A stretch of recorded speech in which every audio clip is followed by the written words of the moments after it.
Okay, so tonight we're going to do some soul play with experiencing a variety of different tools that you can work with for your own purpose of divination.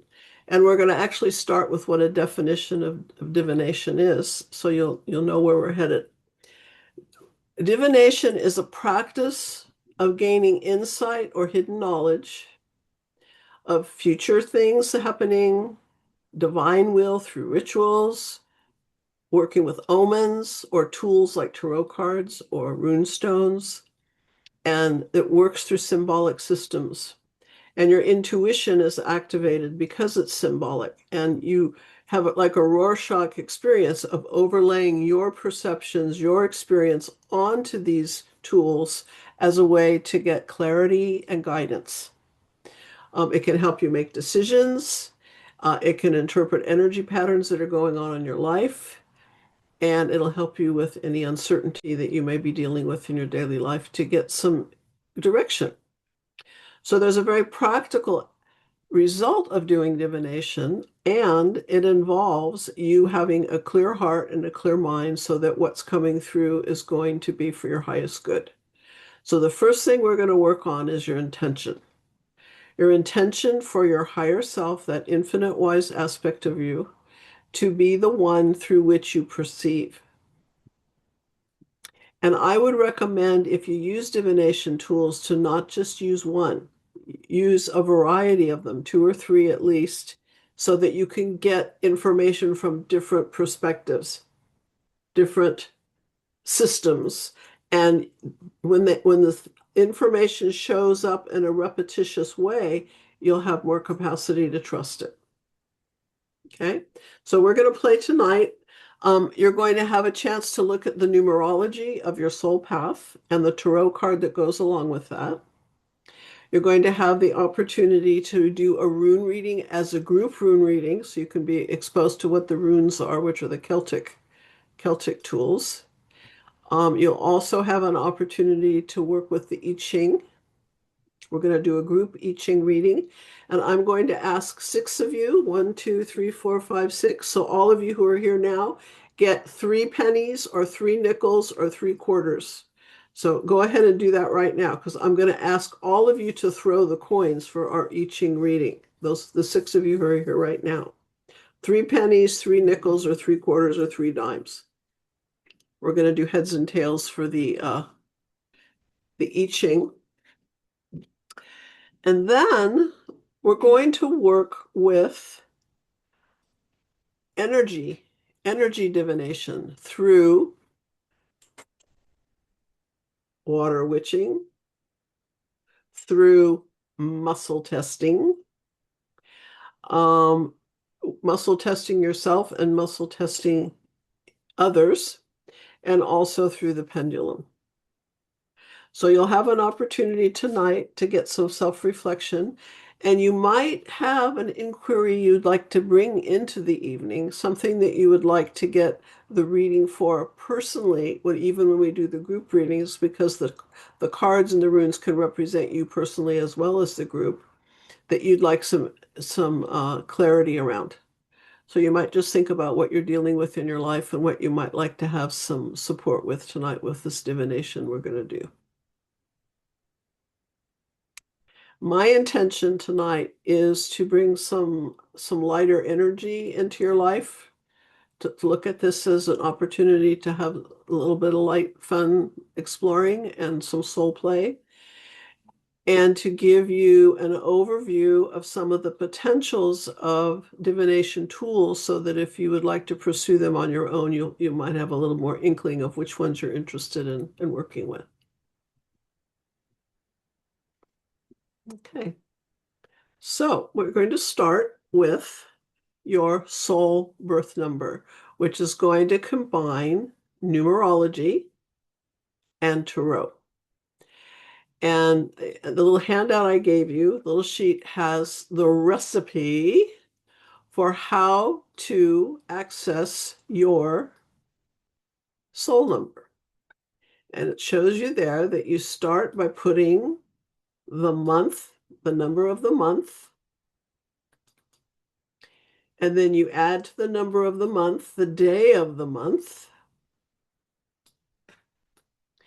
and then you add the year, the full year. 2000 whatever, 19 whatever.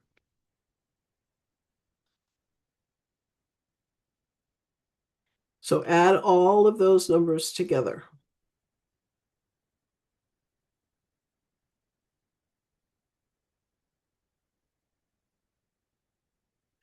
And you might come up with something like 15.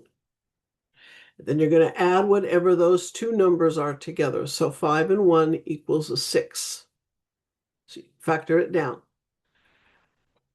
So the person who is a 6 birth number would have the number 6 tarot card, which is the Lovers. Now, if your numbers turn out to be an 11 or a 22, don't factor it down because those are considered master numbers. And master numbers mean that you are carrying a level of mastery this lifetime that is to be utilized through whatever your soul purpose is. So those tarot cards are also going to be addressed tonight if you have an 11 or a 22.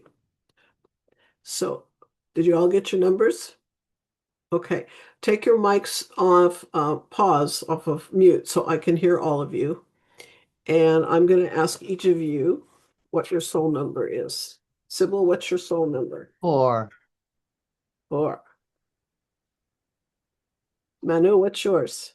3. 3. Galena? 11. Okay. And Susie? 9. Okay. And Angela? I'm an 8. An 8. Okay. So if you did you see if you could get into that tarot book? Is that the site you can't get into? Because I've got the cards here if we need them. Okay. So we've got a number 4. The 4 card is the Emperor card. And an emperor is someone who is very grounded, very capable, has tremendous leadership ability, has a skill with structure and organizational skills, someone who has a capacity of compassion and giving from the heart through whatever they're contributing in terms of structure in life. I happen to be part 4 myself. So we're really good at making things happen. We're good at manifesting in life. 4 is a very stable number. It's a square, and squares are one of the most stable figures in the universe. There's a solidity to it. It's also the divine masculine, the healthy masculine, the evolved masculine, which we don't see a whole lot in our culture right now. But it's the more evolved God masculine energy. That's the 4. A lot of sense. Thank you. You're welcome. And the one who has the 3, Menno, this is the divine feminine.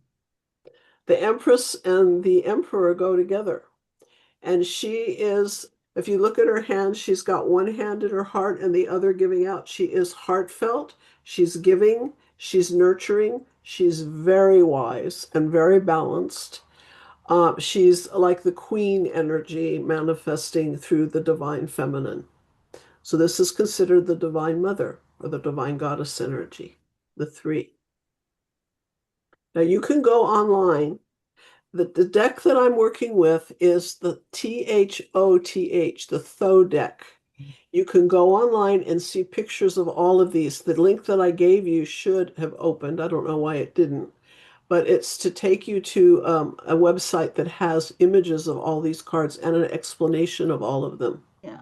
Have you got it, Angela? Did it Yes, open I up? do. Yeah. Okay. So if you can try to go to that link, you can see your card and read about it more. I tried to go, Holly, but I don't know how to understand. Are you able to tell me what 9 means? I'm coming to it. Oh, okay, thanks. I'm going to go through all of your cards the best I can. Oh, thank you. Yeah. Okay, so the 11 card. I got to find it first. I know I got it out. That's 10. Okay, the 11 card is the lust card in this deck, which means lustrous, being lustrous, being unabashed, brave. She's riding naked on the back of a lion. Get out of her way. She's going for it. She is in her power. This is ruled by Leo, Leo the lion. And look at, she's carrying a torch. She's dramatic, she's vivacious, she's out there. She's going for it. So this is living life with luster, lustrous. Now, 11 is also a number we talk about being angel related. So there's that's sort of that higher frequency of angelic energy in here as well.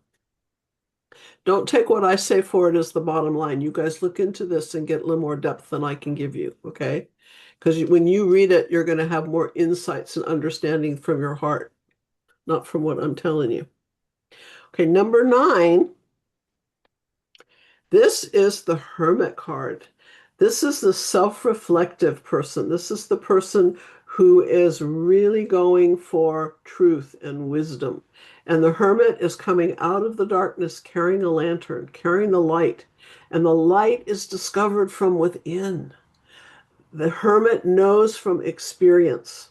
He's gone or she's gone through the initiations by being quiet and in solitude and in an inner world that has brought insight and wisdom to the surface to be shared. Okay, so this is what this card is. And then 8, 6, 7, 5, 6. This is the trump card of adjustment, balance. This is the scales, bringing things into adjustment in life, to be a balancer, to balance yourself, to have a state of equanimity within you that you can cultivate. This card has a lot to do with people who are in publishing, law, teaching, writing, because there's a need to express the truth through one's consciousness with this card. This is ruled by Libra. Okay. So that's kind of just a little snippet of your soul card. Now, if you're interested in numerology, there's a real rabbit hole to go down with numerology. And one of the books that I'm going to send you a bibliography on is called Numerology and the Divine Triangle. And this book will teach you how to go way beyond looking at your soul number. It'll help you look at the numerology of your birth name and the numerology of any name changes that you've done over your lifetime and the frequencies of the numbers that you're carrying based on your name.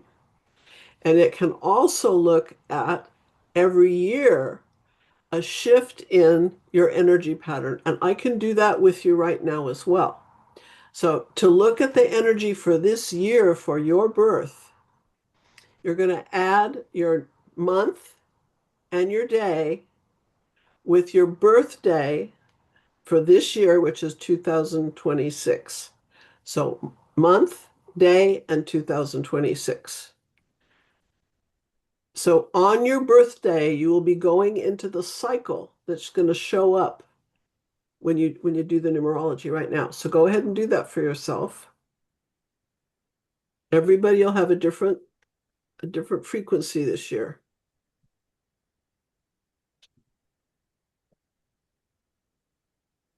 Nine. Okay.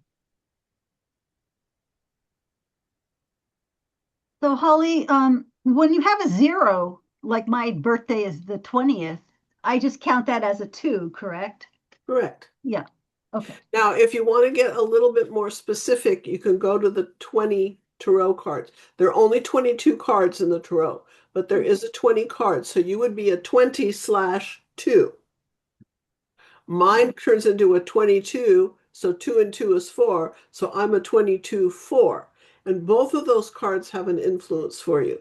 And when you look into the tarot deck, you can look at what, if you have a like a 15/6, you can look at what the 15 card is as well, and that'll give you some more insight into your soul energy. Okay.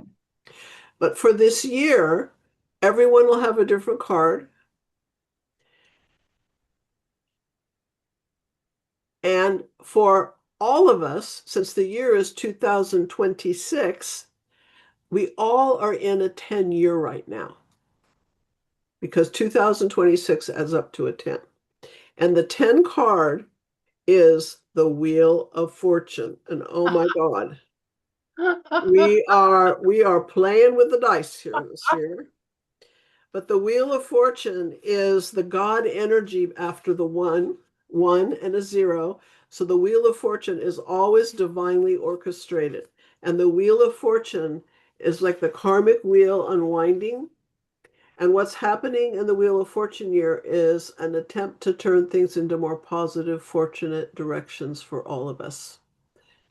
And all the darkness, all the difficulty is what has to happen for the wheels to shift into something at a higher frequency. So we're all going to be living in this cycle this year. But your personal cycle is in addition to this. So Sybil, what's your personal cycle this year? 9. Okay, so you got the hermit energy.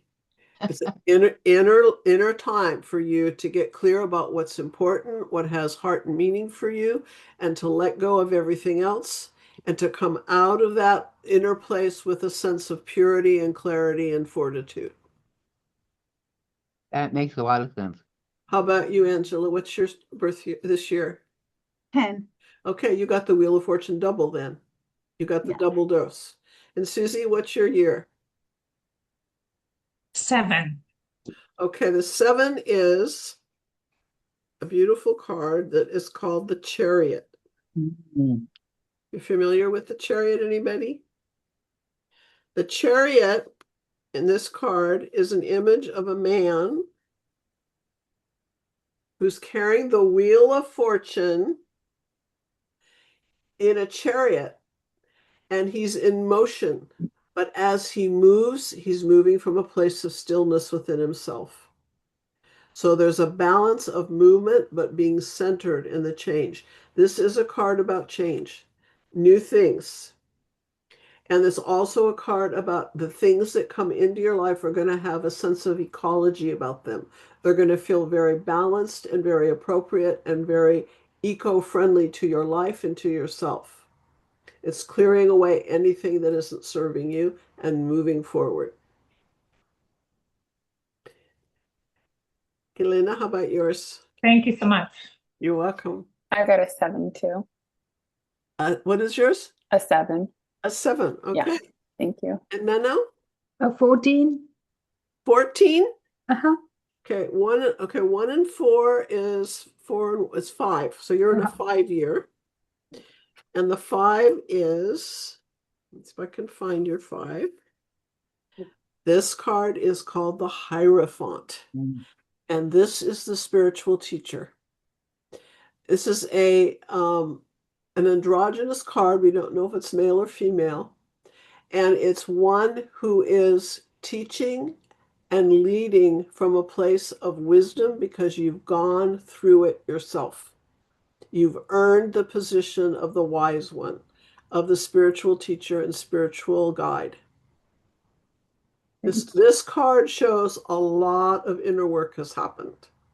Before you get to the 5-year, you go through a lot of other layers.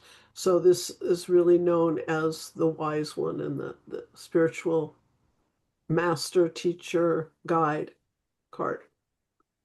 Hi, Sarah. Have you been with us to understand what's going on here? Yeah, so I got a 6, just like the example. Is that The lovers. That's the Lover's card.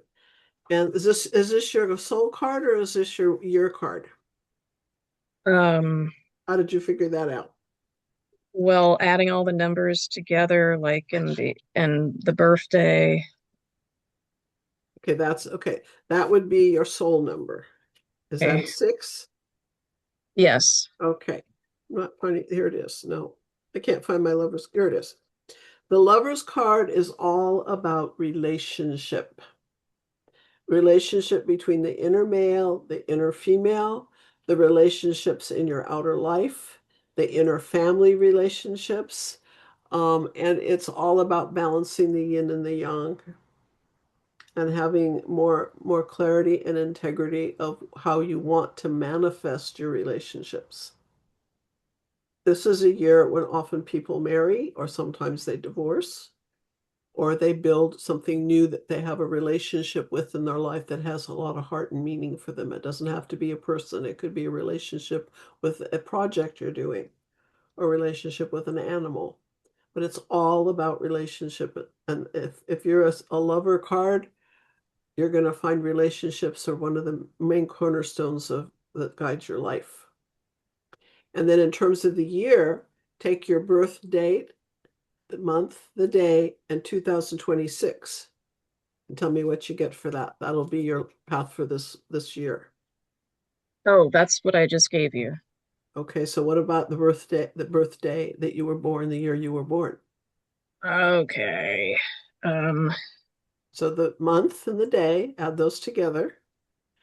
And then okay. the year, 2000 and whatever, or 19 whatever, all of them added together. Oh, okay. So that's a 5. Okay, that's the lovers again. That's interesting. I'm sorry. 5 is the Hierophant. That's what I told about Right. the Mano. Yeah. So it's a year of you coming to some level of mastery and wisdom within yourself. And maybe you'll find yourself in a position where you can share that with others, through your relationships. Obviously, it'll be through relationships, but it's a chance for this wisdom to come. And because this is a high level of initiation, people who've gone through years prior have often gone through some dark nights or really deep learnings to come to this wisdom. So there's a little bit of relief you can look forward to it through this cycle. Yay. Okay. Thank you. Does that make Thank you very sense? much. You're Yes. welcome. Yes. Okay. So Cool. that's numerology. Um, the book that will be on your reading list will give you a way to do all kinds of patterns. You can look at the address of where you're living.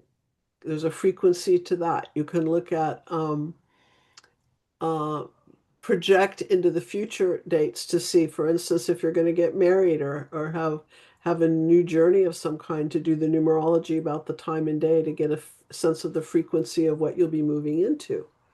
Most commonly, numerology is used for your name, which is personality aspects are reflected through that. So you can play with all of that if you're interested. A lot of it you can find online. Basic numerology you can find online, and the meaning of the numbers. Okay, do you guys have any questions about numerology? Not that I have all the answers. I'm by no means an authority, but I have taken classes and studied it and played with it quite a bit. And then the tarot cards can be used just on their own for readings. And these are so deep and so fascinating. This particular deck, the Thoth deck, this is what the cards look like here, was designed by a woman named Lady Frida Harris, who was an English woman who was an authority on Egyptology. She'd studied Egyptology and she was an artist. And Crowley, who commissioned this deck, was known as a black magician. And she did not want to have much to do with black magic. She was abhorring of it, abhorred it. But he thought she had the skills necessary to do these cards because of her Egyptology background, and he hired her to do the deck. And she only agreed to work with him if he wrote a legal document stating he would not practice black magic during the time they were working together. And he signed it. And then he broke the contract. No. And she stopped. She stopped doing the artistry. There are 64 cards that she had to do. These are all in a museum in England. They're about this size, each one. She stopped. And he was really pissed off because he'd spent a lot of money in one of these cards. So he had to get back on the horse and agree to not do black magic for her to continue. When the deck was complete, he put an additional card in this deck that was his card. She said, "You can't do that. You can't put your card in here. This are universal life symbols. It has nothing to do with you personally." He said, "I paid for it. I'm doing it." She says, "Okay, then I'm putting a deck card in my deck." His deck card looked like a hexagram with a rose in it. I'm not sure if I can find her card. I hope I can. This is her card. This is the white light card that's supposed to undo any black magic that he put in his deck. So when I studied Tarot, and I studied Tarot with this woman, Angeles Arian, before her book was even published. She was one of my favorite teachers I had when I was becoming a therapist. She was a Basque shaman. At the age of 15, she decided to go through the shamanic initiations in the Great Pyrenees Mountains. And she had a blanket, the clothes and shoes on her body, and a knife. And she went out into the mountains for 1 whole year No. by herself. And she had a commitment to not talk to one living person for 1 year.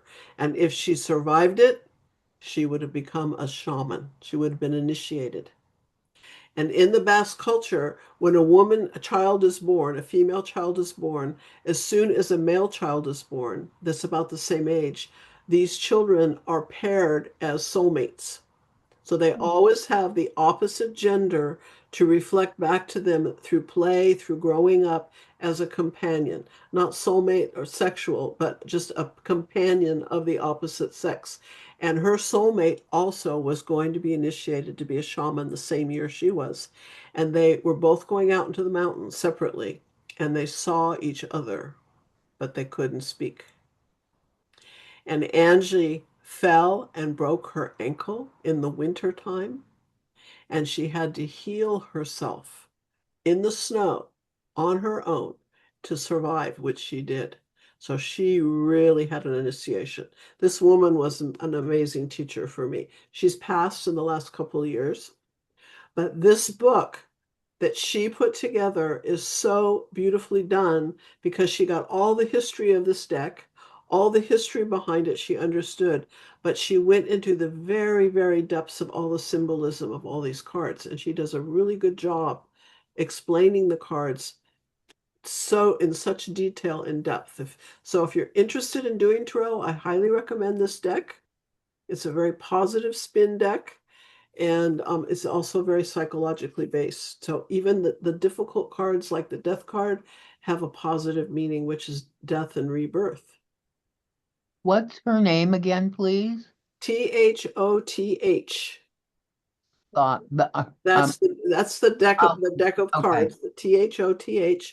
This book is called the Tarot Handbook. Practical Applications of Ancient Visual Symbols by Angeles Arian. That's Angelus Aaron. Okay. And it's on the bibliography that I will be sending you. So Oh, thank you. Thank you. okay. Thank you. So that's the tarot. Now, people make a life with tarot. I mean, there are people who specialize in doing tarot readings. Maybe you've had some readings. It's quite a journey to learn these cards and to develop a relationship with these cards. And the way she teaches it is through understanding the symbolism. But many people use tarot as a reflection of their own intuition. So I had a dear friend who was a tarot reader, and she didn't go by the book. She went by what the cards told her. So she developed a very personal relationship through her own intuition to all the meanings of the cards. So that's another way that you can develop your intuition through working with these symbols. What do they mean to you? Okay, so that's one of the things tonight. The next thing I want to play with are the rune stones. How many of you are familiar with runes? R-U-N-E-S. A couple of you. Well, tarot goes way, way back, as do the runes, but the runes come from the Celtic tradition. These are examples of little runes. There's these little symbols. These are made out of clay, but sometimes people use gemstones and carve them.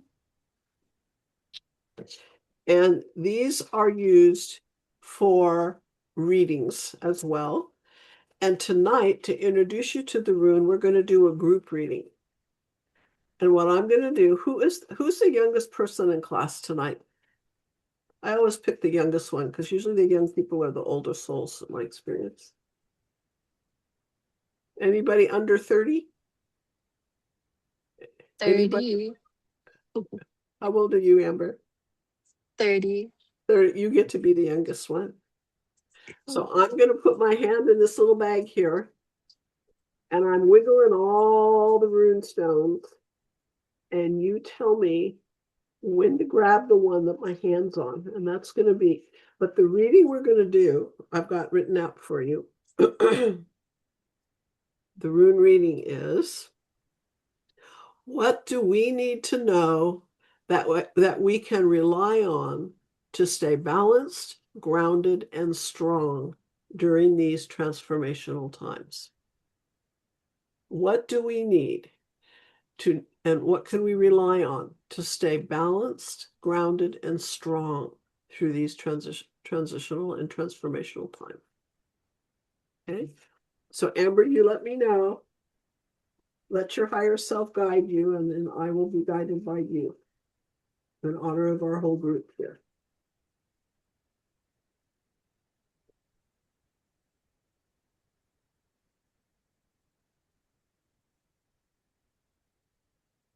Now. Got it.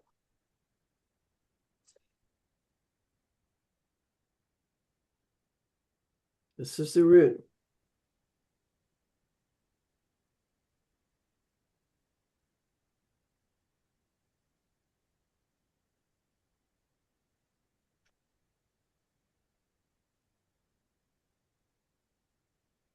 These can be used like tarot cards. You can read more than one if you want to put them in a sequence. Okay, this is called breakthrough, transformation. Here is the final rune, beginning the cycle of self-transformation. Drawing Daguz, it's the name of it is Daguz, marks a major shift or breakthrough in the process of self-change, a complete transformation in attitude, a 180-degree turn. For some, the transition is so radical that they can no longer continue to live the ordinary life in the ordinary way. Because the timing is right, the outcome is assured, although not from the present vantage point, predictable. In each life, there comes at least one moment which, if recognized and seized, transforms the course of that life forever. Rely, therefore, on radical trust, even though the moment may call for you to leap empty-handed into the void. With this rune, your warrior nature reveals itself.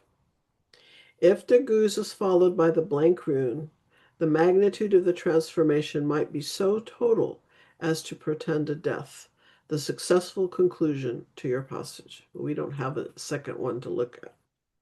A major period of achievement and prosperity is sometimes introduced by this rune. The darkness is behind you. Daylight has come. However, as always, You were put on notice not to collapse yourself into the future or to behave recklessly in this new situation. A lot of hard work can be involved in a time of transformation. Undertake it and do it joyfully. That makes sense to anybody? That goes this way. Okay. I thought that runes also had some Scandinavian origins, or Well, there's Celtic Scandinavian kind of influence on both ends. But you know, if you go online and read about runes, there's a whole history that you can get into about them. And because sometimes things sprout up in different locations that are the same thing at one time, because of that quantum field that we're all connected, sometimes there's different versions of the history. Mm. Mm. Okay. All right. Now the I Ching, and there were 6 of you when we started. So I asked each of the 6 of you to get 3 coins. And we're going to do a rune reading together that you'll participate in by throwing the coins that you have in your hand. And just so you know, if you have a head, it's worth 3. And if you have a tail, it's worth 2. So you're going to throw the 3 coins one time, and I'm going to have you do it in order because there's 6 different lines of a hexagram. So we're going to find out if we're going to have a solid line or a broken line. And based on the 6 lines and the sequence of broken and solid lines, I will find the hexagram and I will read the result of our reading. The question for the reading is, in what ways can I contribute to and support the transformational process that's going on now within me and around me? In what ways can I contribute to and support the transformational process that's going on within me and around me? Okay, that's what we're going to do the reading on. Now I'm going to write the hexagram out. Okay, so Angela, would you please throw the coins the first time? And count up. Remember that yang is heads is 3 and tails is 2. So add them together. Tails are 2 and heads are, Tails are 2 and heads are 3. so 6. So I got 8 total. Okay. And Sybil, you do the next one.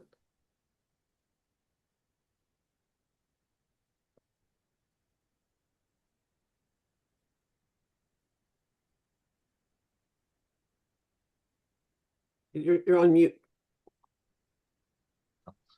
2 tails and 1 head. Okay, 2 tails would be 4, And 5, 1 head. 6, 7. You got a 7. Okay, Mano?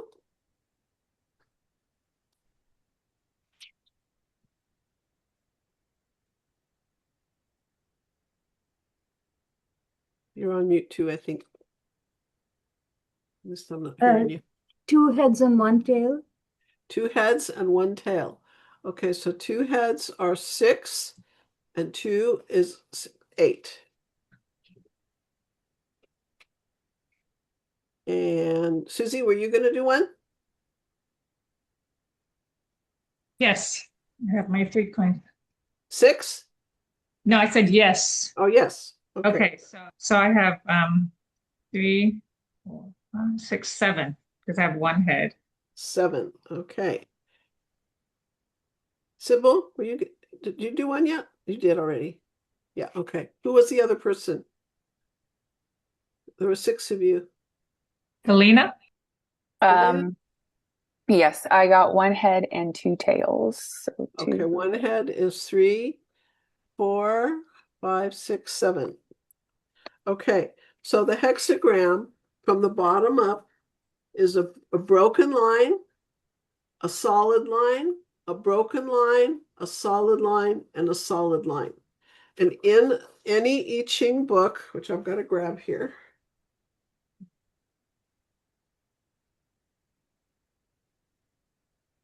I have about 8 different I Ching books. And when I do the I Ching, I consult more than one because some of the language is kind of obtuse and it helps me dive into it a little bit. So in any book, there'll be a guideline of how to figure out what your hexagram is. So if I can find this in this book.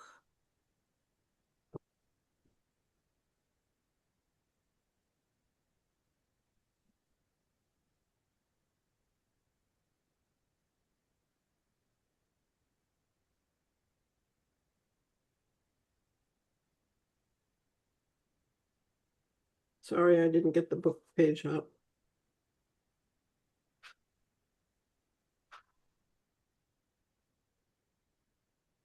Hmm.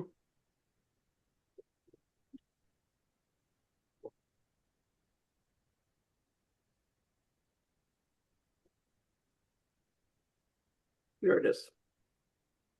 Okay, so the bottom trigram is broken, strong, broken. And the upper trigram is broken, strong, strong. So that is number 59 hexagram.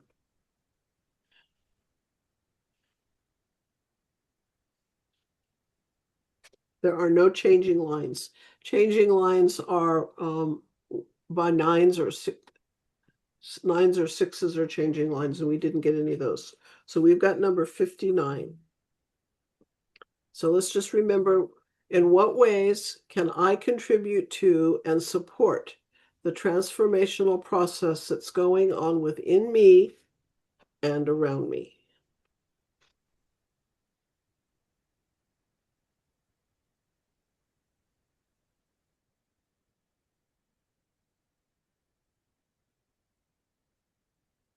Okay.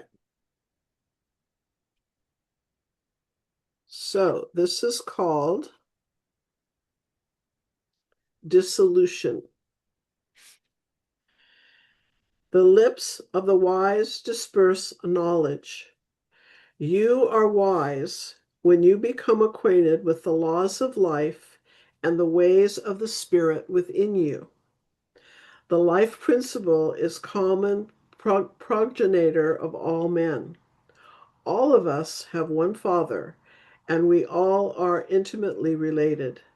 Love, harmony, and goodwill unites people, regardless of race, creed, or color.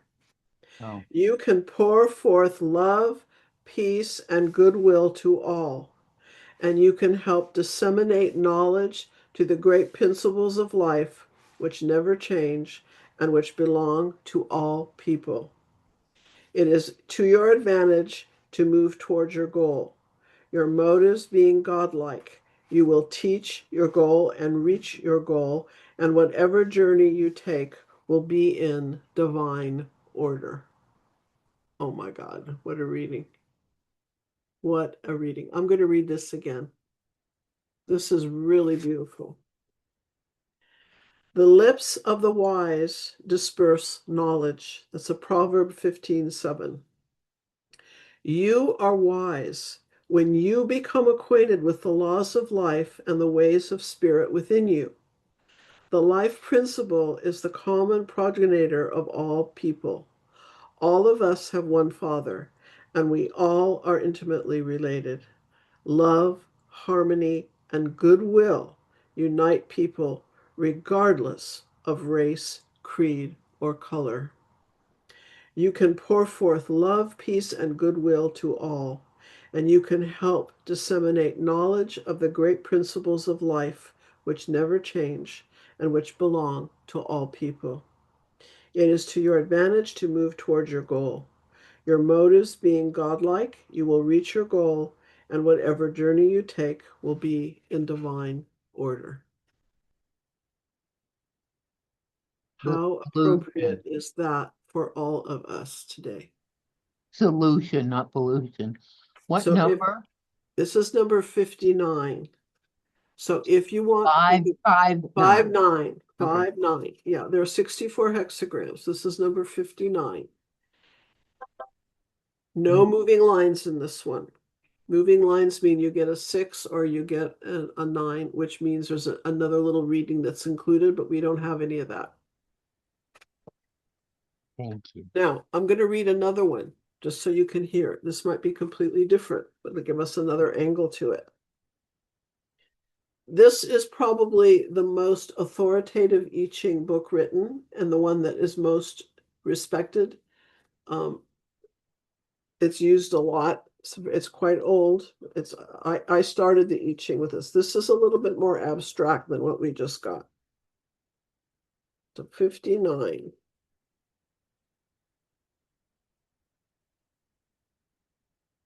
I am so moved by that reading. That's so amazing. Okay. Dispersion or dissolution. The ruler of the hexagram is the 9 in the 5th place, because only a person occupying an honored place can bring order into the worldwide dispersion.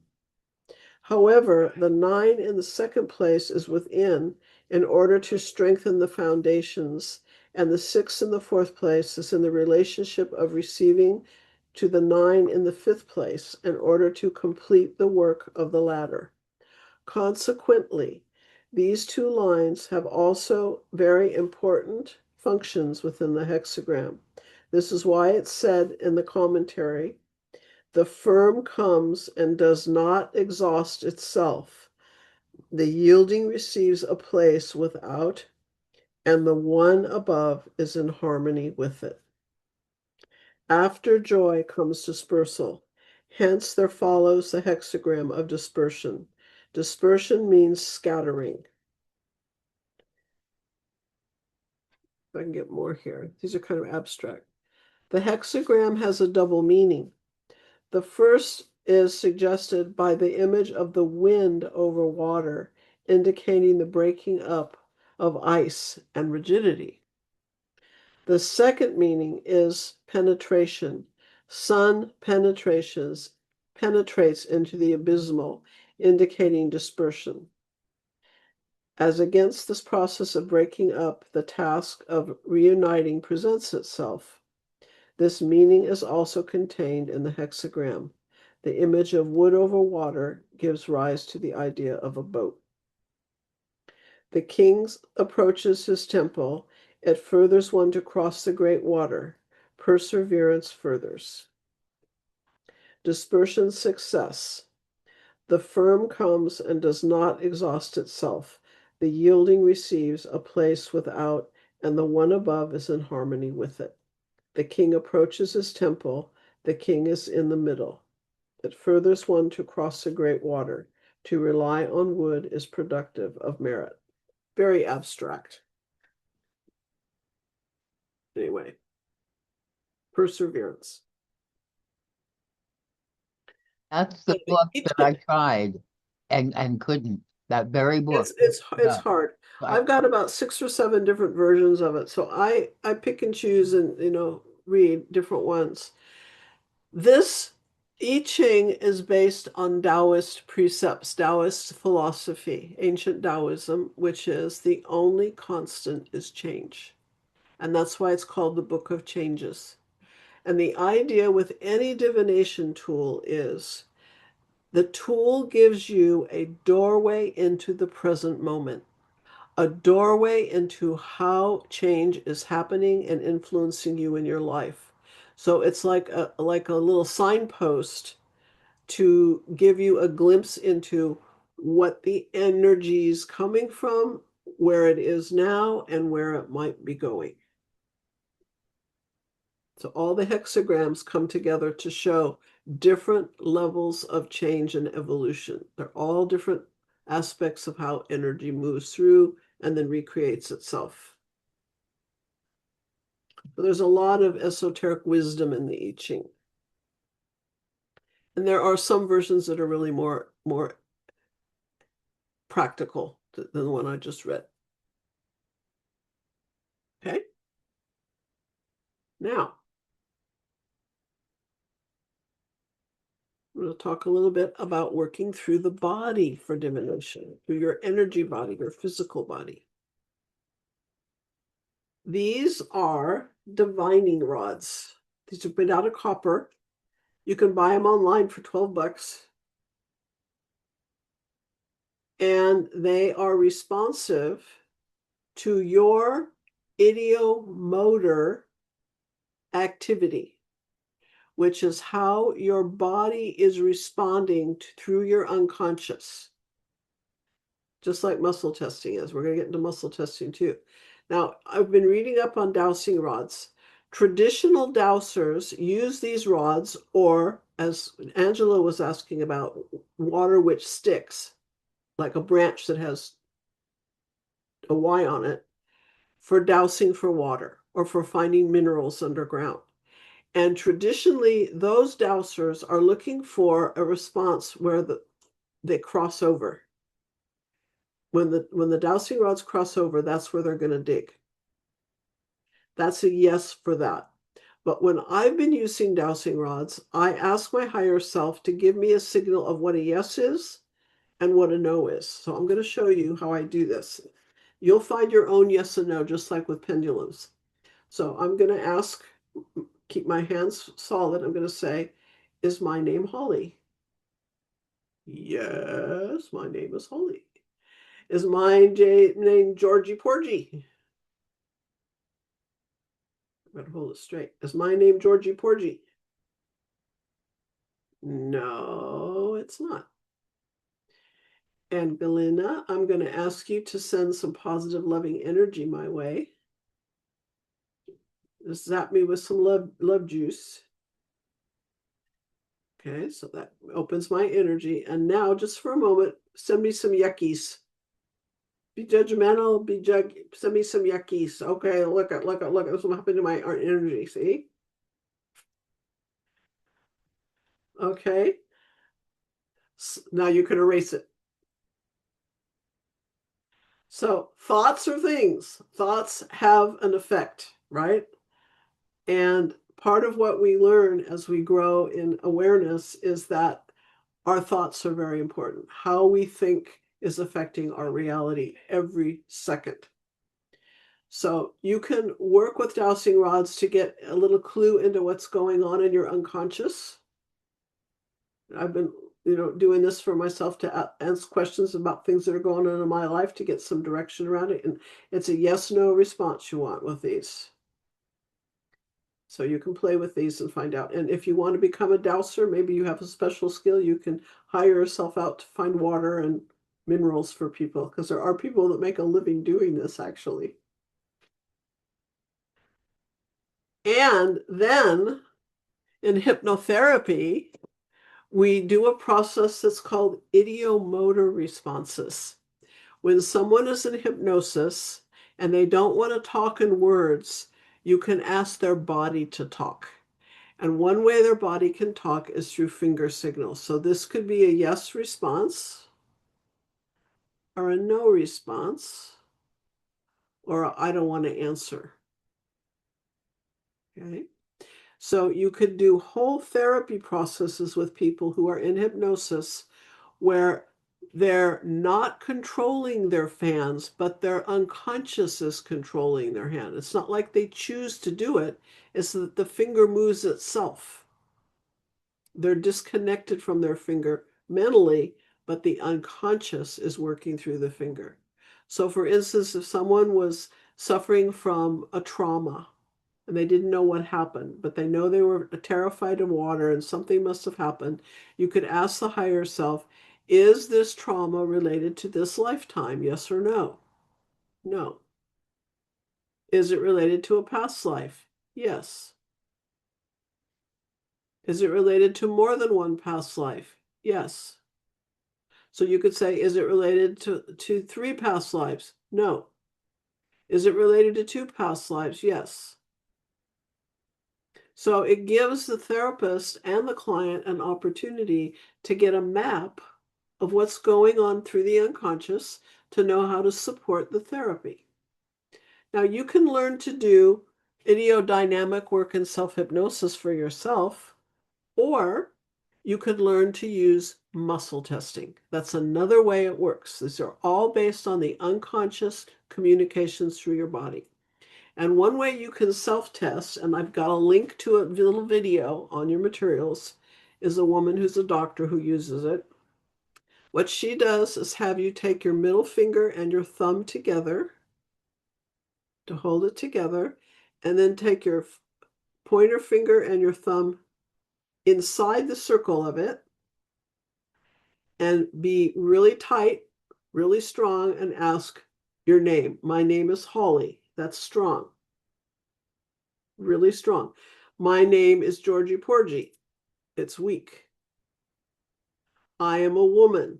That's strong. I am an aardvark. That's weak. So you have to practice this so that you can trust it. You don't just do it and believe it for a while. You got to really get some practice and trust it.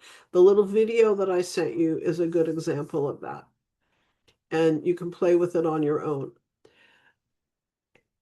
And I'm going to have my husband come up and demonstrate how to do muscle testing with people, which I rely on all the time. So I'm going to have him come up in a minute to show you. But there's one more ideomotor one, which is the pendulum. So when you use the pendulum, you want to have your elbow on a flat surface and solid. I can't demonstrate that for you now, but you ask, or you say something that's, yes, my name is Holly. My name is Holly. I'm getting a yes response this way. And then I stop it. My name is McGillicuddy. My name is McGillicuddy. So I get a circle, counterclockwise circle for my no. So I know my yes is this way, and my no is counterclockwise. So then you can ask questions of your higher self. Is it for my highest good to take this class? How does my body respond poorly to sugar? What would be my best investment that I want to make next with my money? You can ask all kinds of questions and get guidance. But again, you want to build in a learning set of trust with this before you rely on it.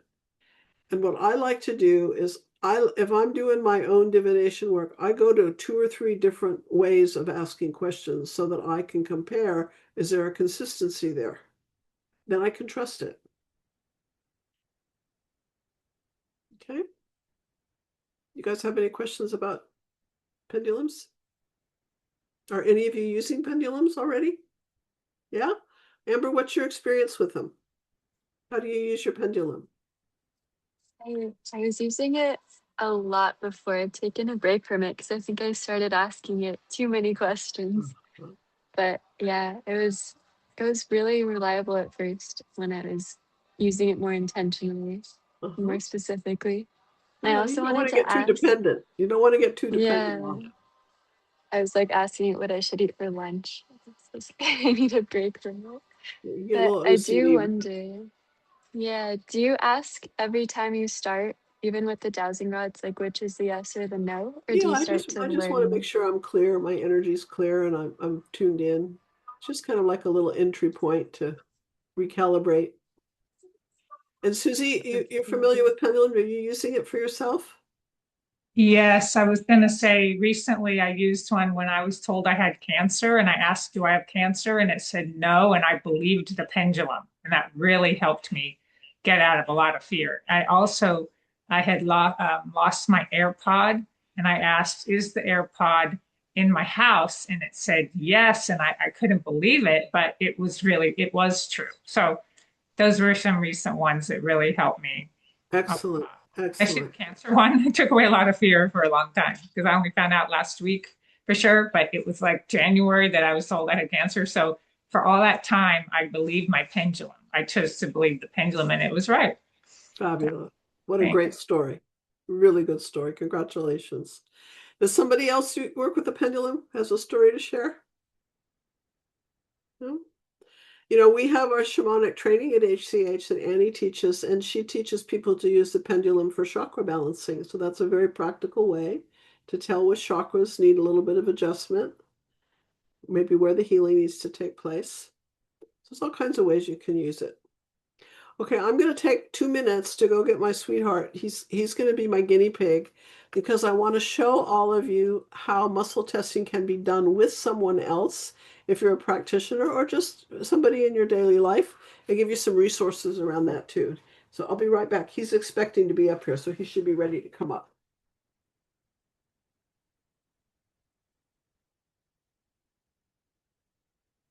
Hey, honey.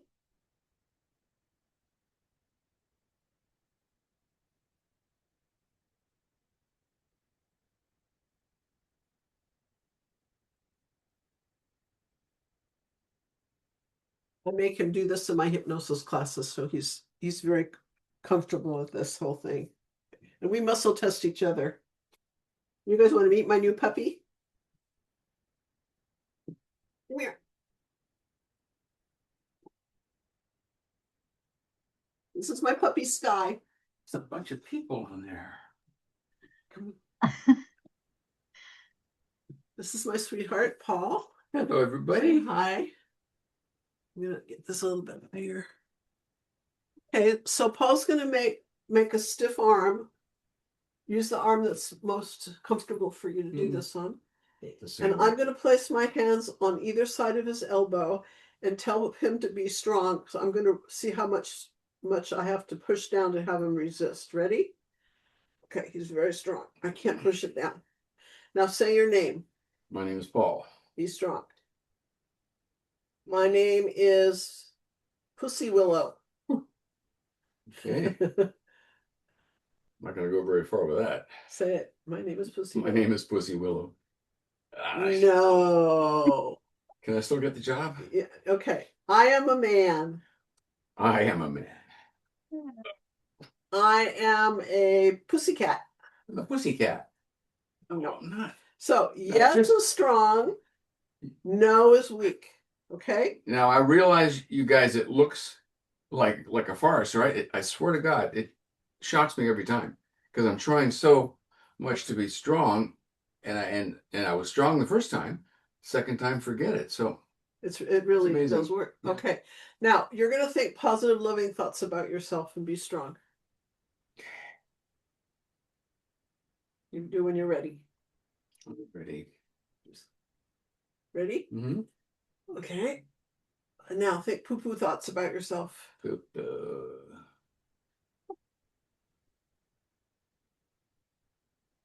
Okay. Okay. Yeah. Ooh. Okay. Now, arm out. Close your eyes. We're going to think thoughts about you. Okay. Ready? Yeah. Okay. You take a rest if you need to. Put your arm back out. We're going to think thoughts about you. Ready? Mm-hmm. Okay. Tried. It's like an arm wrestle. Okay, one more time. Okay, that was really strong. So we did strong, weak, Good strong. note to leave on. Okay, now, if people can have an effect on us like that based on how they think about us, what do we do to protect ourselves? Well, you puff yourself up. Take charge of your energy. Be in your power. Fill your space with your own vitality and life And force. just as important, be genuinely careful about how you think about your loved ones. You know, family, loved ones. Because we all kind of get pissed at one another now and again, but you don't want to walk around with that energy. Right. Well, let's show how you can be resilient for what they're thinking about you now. So you take a minute to puff yourself up. Fill yourself up with your own vitality and your own joyous presence. Mm-hmm. So you've got the resilience here. Mm-hmm. And when you're ready, be strong. Okay. Put your arm out and be strong. Strong. Ready? Yep. All right. Let's Yeah. do one more. Okay. Strong. Wow. Okay. Super strong. So you just bounced off any negative thoughts. Oh, because they sent negativity? Yeah, but you just bounced it off. Who sent me negativity? Well, they gave me positive at the end, so we erased it. Thank you. Okay. Okay. Have fun. Take the dog who just peed in the room. Oh, great. Come on. Oh, yeah. Go, dog. Come on. Come on, Sky. Go with Paw. Go with Paw. Sky, come.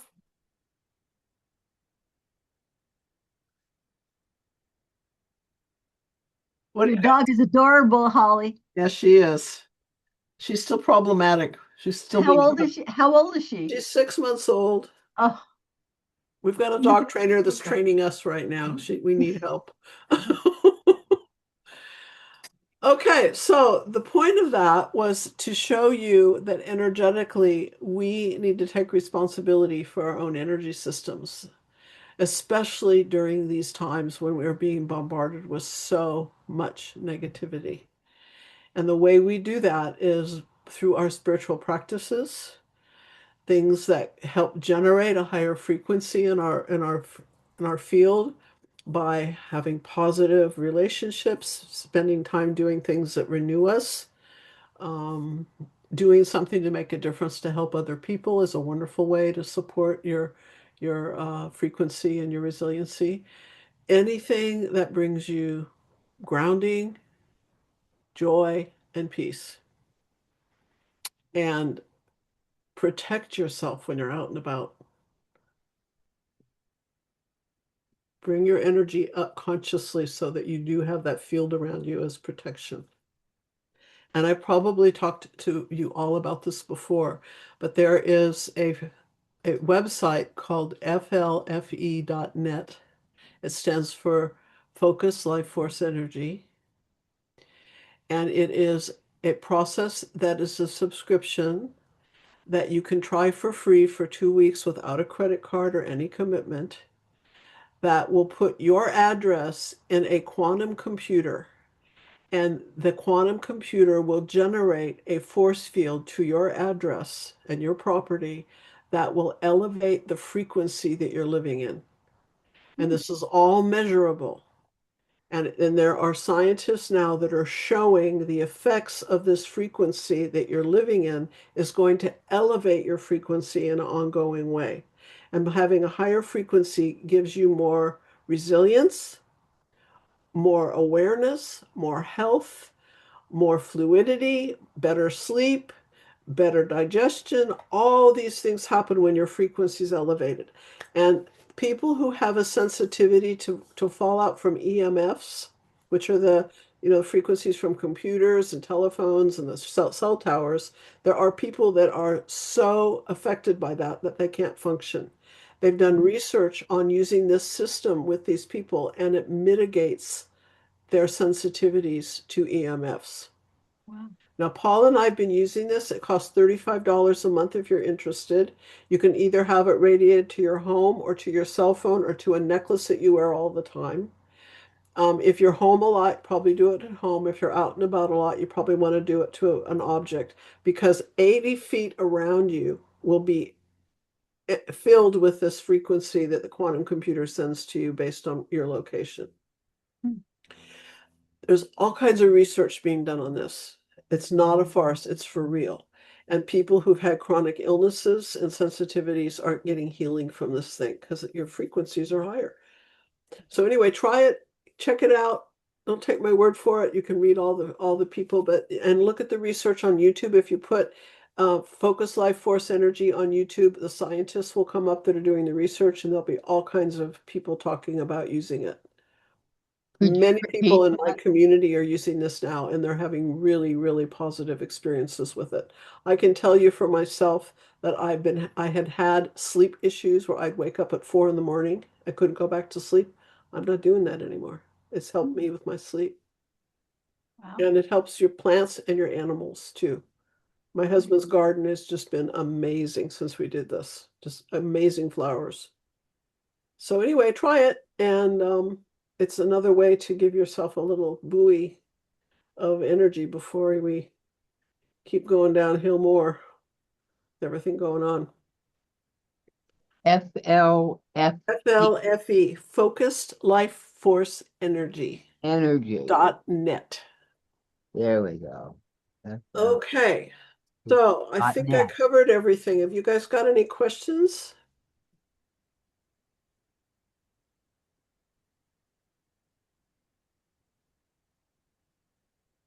Any comments you want to share about your experience with this stuff tonight? Well, yeah, simple. Dowsing. Yeah. Dowsing. I grew up on a farm. My grandfather taught me dowsing with one of those old willow rods. And we were looking for water. And many springs that were on land.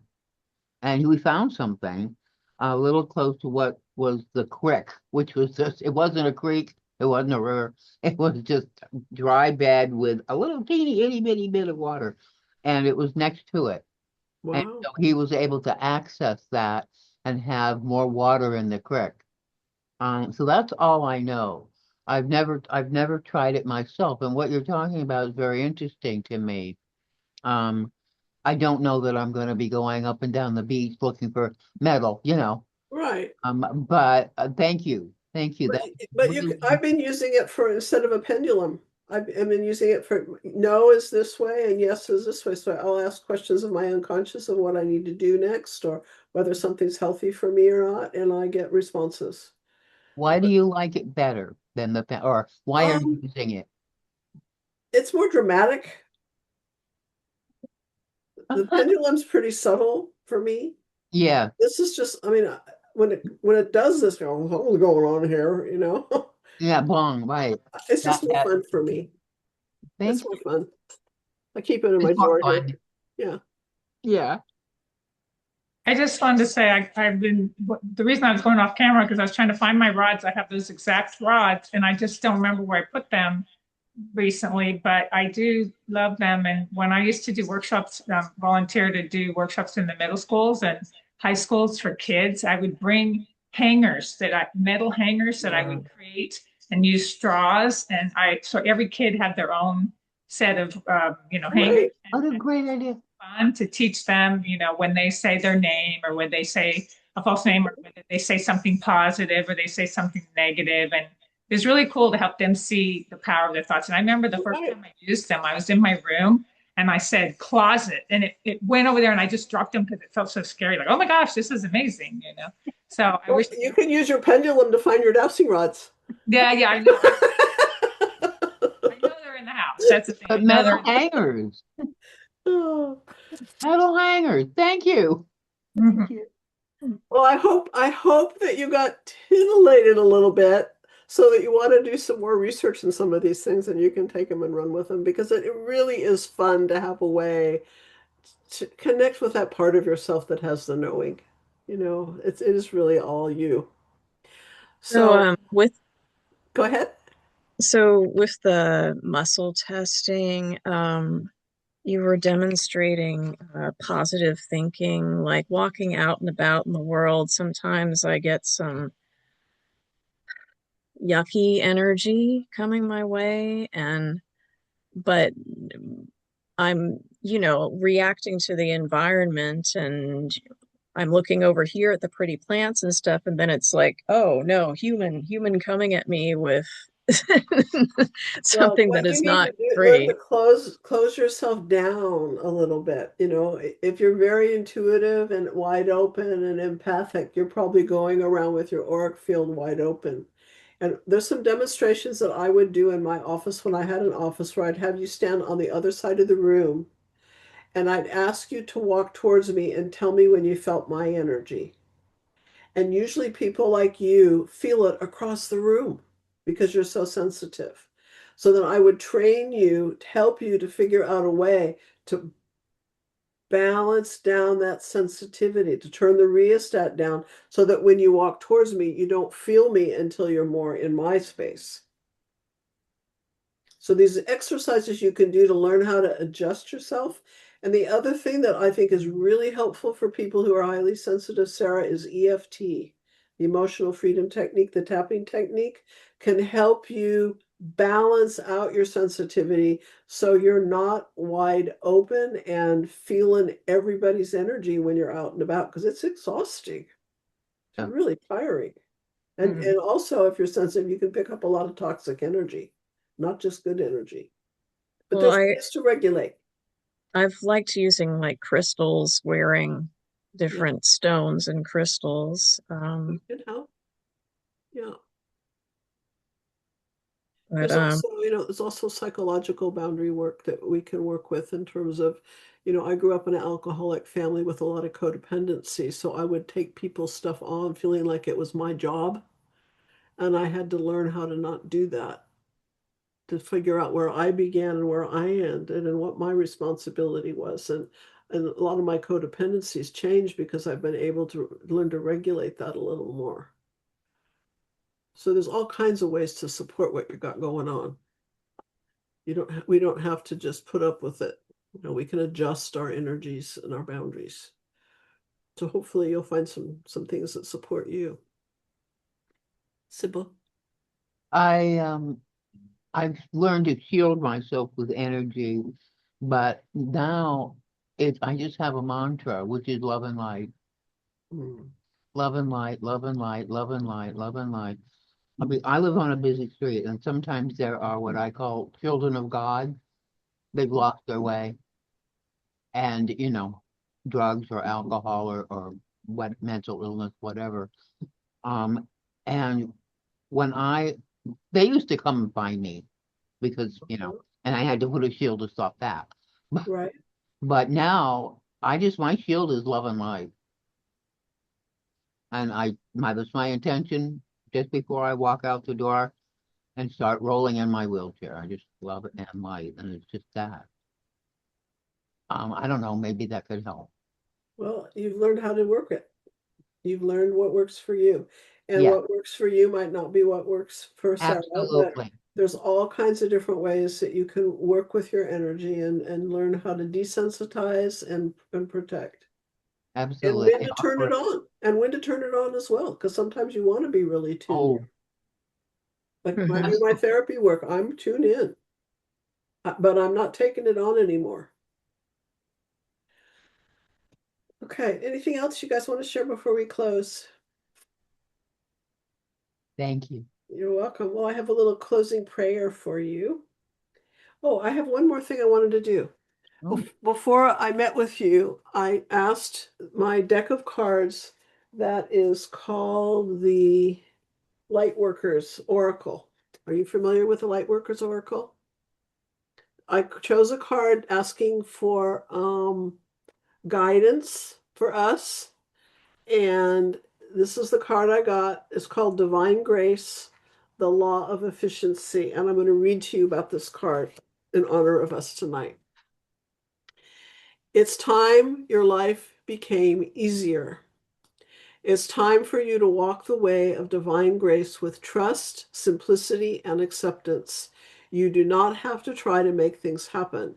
You can gracefully act without attachment and trust all will be as it is meant to be. Surrender your struggles now as you allow life to serve you with love and kindness. This is the most efficient use of your energy and will lead to the best results. And then I have a closing prayer that I'd like to share with you. As we prepare to return from the space of connection, let us carry forward the wisdom that has awakened within us. May the insights we've received take root in our being, gently unfolding in perfect time, guiding us towards clarity, healing, and growth. May the breath remind us of our presence, the stillness remind us of our strength, and the dreams remind us of our infinite potential. We honor the mysteries within, the journeys still unfolding, and the unseen forces that support us on our path. As we rise, may we bring this sense of peace into the waking world, moving with intention, speaking with kindness, and listening with open hearts.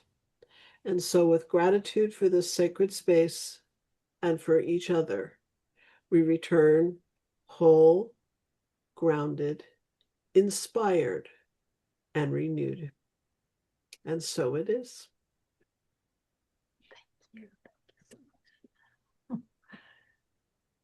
Thank you all for spending the evening with me. It's been a Thank you so much. pleasure. You're That welcome. was so Thank awesome. you. It's lovely to have a little soul play here and there. So appreciate you doing this. Very much. Thank Thank you. you. I'll see you guys next Thank month, you. hopefully. Let your friends know Thank about you. this, okay? Oh, yeah. Just bring some new beautiful souls to us, and we can share with some more people. Great. Thank you. Thank Bless you all. Good night. Thank Good you. night. Take care. Okay.